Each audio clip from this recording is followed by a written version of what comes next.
and tyranny in government. And many of us, are coming to the conclusion that you best represent that corruption and tyranny. There are millions, 40 to 70 million Americans out there on the other side of the Alleghenies, and there is intelligent life west of the Alleghenies, sir. And I believe that you have to talk to those people out there. You're wasting precious time. Well, I'm not going to interrupt you in any of your responses. I'm not going to go on preaching, sir. Go ahead. But I am going to note you're interrupting me when I started to say to you that we will get back to your statement about copyright and about Jews. We'll get back to that. But what I want to come back to at this moment is your statement about retribution and violence and apparent justification for it. Yes, Now, wait a minute. I'm not going to let you interrupt me again. What I want to come to, and I want to have a full discussion with you, Mr. Olson, because I want your ideas fully exposed. There are other people on this panel, sir, that well, I know, but I'm the chairman, and they'll have a chance to speak, and I'm not going to interrupt you at all whenever you start to reply. And what I want to do is I want to hear all your ideas, because I want your ideas compared to mine. And I want to let the American public judge whether you're right or I'm right. And when you talk about Ireland and you talk about South Africa and you talk about Oklahoma City, we're going to give you every opportunity to say everything you have in mind. And then I'm going to say a few things, and we're going to let the public judge. And I don't take lightly your comment to me that I represent corruption. I don't take that lightly at all. Well, let me say it again. And I want you to prove it if you're going to say that. And now the floor is yours. I appreciate that, and I would like to correct Carl Levin also.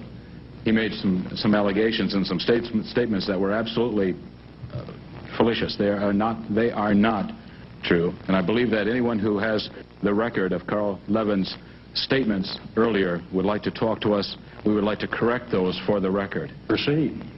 There are many statements concerning the Fowlerville people. The Fowlerville people were not part of the Michigan Militia Corps. Just about every fact that he brought forth, he did not name places or times or dates or the context of those investigations. He, together with many of these people seated and also the press before us, these people and you have tried to paint us in a different light. Following the Oklahoma City bombing, Louis Freeh, on the 27th of April, came out and said that the Michigan Militia Corps had nothing to do with the bombing in Oklahoma City. However, the press did not pick up on that. When you talk about, or when the senators talk about, or Carl Levin talks about how terrible it would be to even consider that the federal government had anything to do with killing Americans, I submit to you, sir, that the Central Intelligence Agency has been in the business of killing Americans and killing people in the United States and around the world since the 1946. I submit to you, sir, that the Central Intelligence Agency is probably the grandest conspirator behind all of this government, and I submit to you, sir, that perhaps the puppeteer strings of the Central Intelligence Agency reach even into the senators, perhaps before us and perhaps also in the Senate of the United States of America. Well, as long as you say perhaps, Mr. Olson. Senator Cole.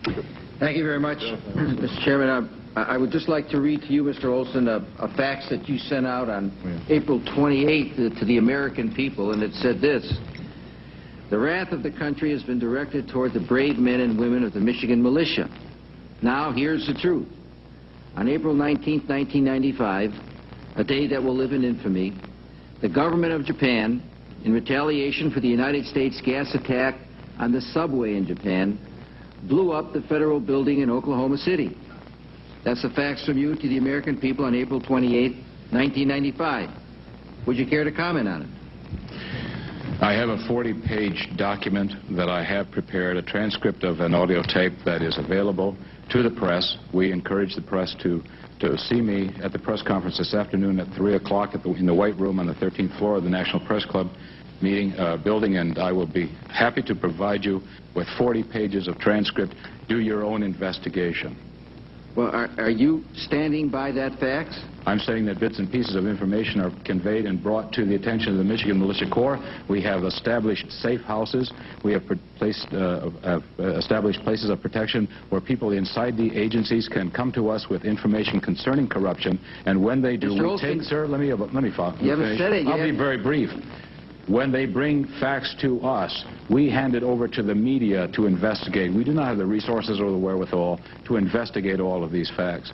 You haven't responded. I said to you, we respond to the facts that you sent out on April 28th. It says, on April 19th, a day that will live in infamy, the government of Japan, in retaliation for the United States gas attack on the subway in Japan, blew up the federal building in Oklahoma City. Your And fact. I reply to you, sir, that if we wait and the investigation is done, I believe that we will find collusion between governments in the involvement in the Oklahoma City bombing, if we will wait and allow the investigations to be conducted. All right. Mr. Fletcher, as I mentioned in my statement, the militia of Montana claims that there are, quote, lesbians, sex perverts, child molester advocates, Christian haters, and the most doctrinaire of communists heading the FBI and the IRS. Now, Mr. Fletcher, with respect to the IRS, I have no quarrel with you. So be it, sir. But my friend Louis Freeh is a different matter. So I would like to ask you, are you suggesting that he's a lesbian or a sex pervert, a child molester advocate, or a Christian hater, or a communist?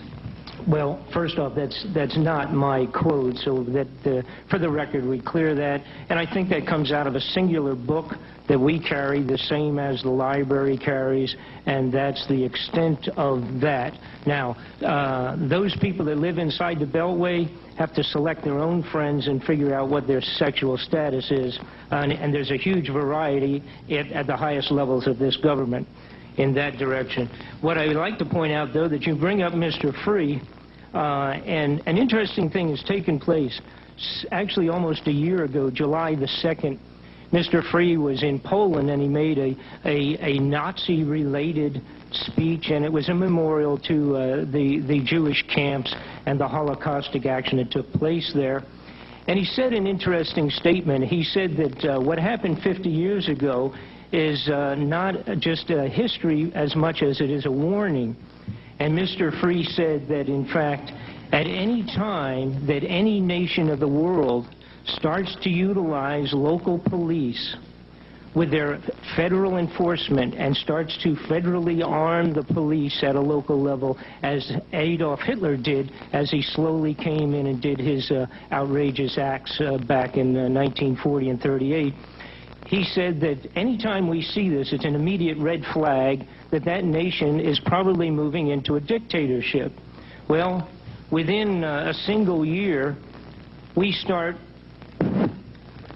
supplying local police agencies with armored personnel carriers. This, by the way, is just the Sheriff's Department. Those are not military. This is the Sheriff's Department in Everett, Washington. These armored personnel vehicles are being supplied by federal enforcing agents to a whole variety of local police agencies. This is exactly part of what Mr. Freeh was telling the folks in Poland and the rest of the world to be aware of as a sign of moving in a dictatorship. This is only one small part of that, sir.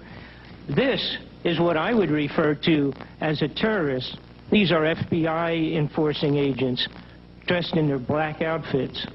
This, sir, is an ATF agent in its black outfits. This used to be a terrorist. If an American saw this character going down the street, any American, 10, 15 years ago, they would have shot this sucker because this is a picture of a terrorist. This is now the ATF agents.